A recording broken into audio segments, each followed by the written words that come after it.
Hello all and welcome to another Kevin Entertainment video. It's Art here with the book review for The Millionaire Next Door by Dr. Thomas Stanley and Dr. William Danko.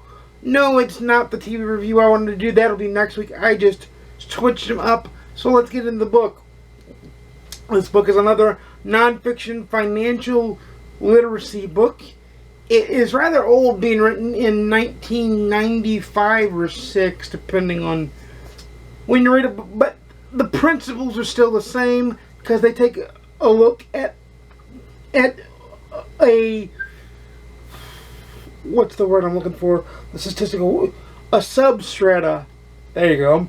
A substrata of millionaires in this country that are PAWs, prodigious accumulators of wealth, and UAWs, under accumulators of wealth, meaning that the UAWs are spenders and the PAWs are frugal, they're savers, and it shows you their mindset and how they achieve things in scientific, provable data. Scientific, provable methods. Because they did studies, they didn't do experiments, but they studied a control group and they studied the two groups independent of each other. Not really control group and experimental group, because that would be an experiment, but it was the two groups independent of each other, taking in the factors of what made it, and they break each factor down into each different chapter. The last chapter, I think, being the most worthy, because not only is it the conclusion of every piece of data that they've accumulated, but it's also the one part of the study where they show the difference between prodigious accumulators of wealth, PAWs, and UAWs the most. They show what separates them. UAWs tend to be more flashier. They tend to have a more keeping up with the Joneses kind of attitude. PAWs tend to be more, how can I help the family? How can I help society? How can I build my wealth so that my wealth is generational kind of attitude. Now, you're probably wondering, well, who should read this? I think everyone at some point should read this, because you not only get to see what they do with it, but you get into their mindset. You get into both mindsets, and you get to see which one you are. Now, I'm not saying that everybody that watches this is a accumulator of wealth of any kind. I'm certainly not. You may not be, but it will help you track what kind of financial literate person you are, whether you're frugal or whether you're a spender. When I was younger, was a huge spender. Now I'm becoming more and more and more frugal. So this book helped, for me, for instance, helped me highlight where I'm changing my mindset. And this book, like I said, puts Group A, the UAWs, and Group B, the PAWs, in the same sort of settings, but they show the difference in philosophy, they show the difference in practice, and they show the difference in what happens to them too, and who will grow their wealth and whose wealth will need to be subsidized by either high income earning parents or a high income earning job that once you leave that job, your life's going to suffer. So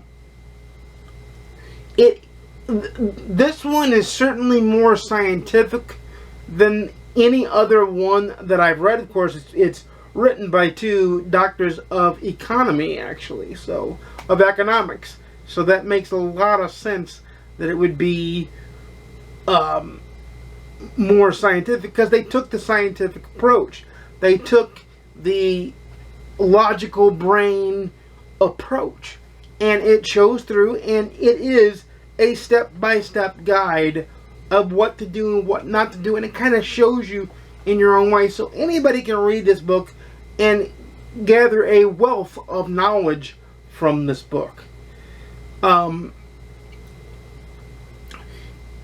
Now, one of the drawbacks I would say, now for me, it was, since I wanted to learn this stuff, and I wanted to learn, and I wanted the knowledge, and this book was recommended to me by a friend. Shout out to my buddy T. He knows who he is if he watches this. But it is dry in the data that it presents. It is not a page-turning, well, this is a story.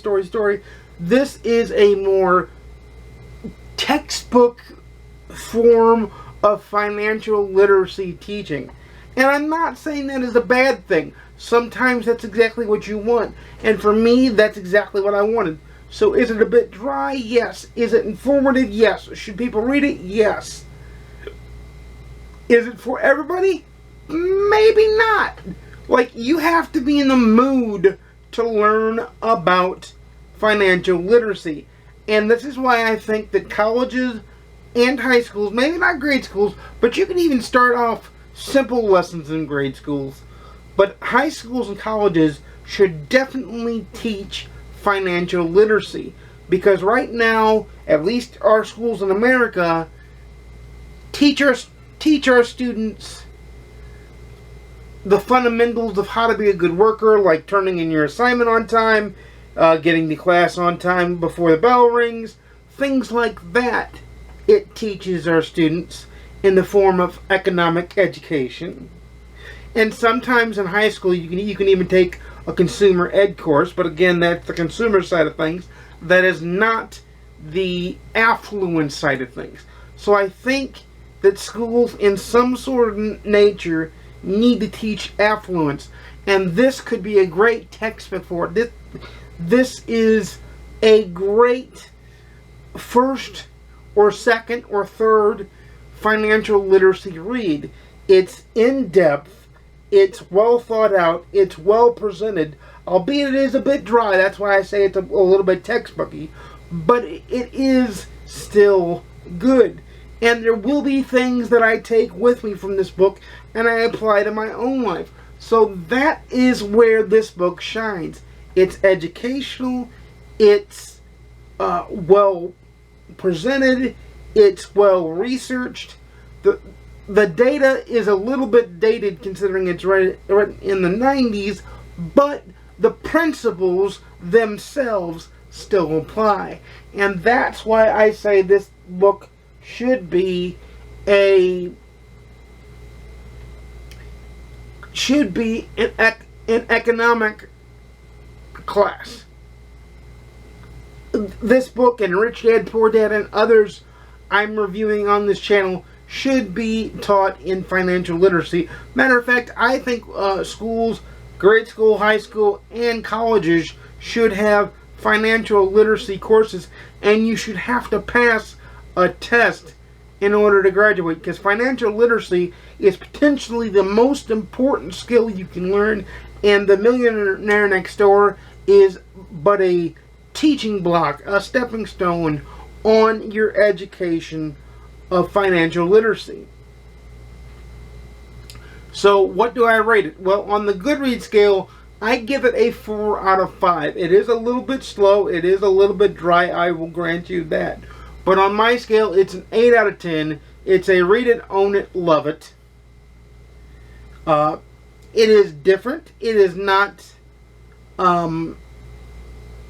this book may not be for you at the time you pick it up.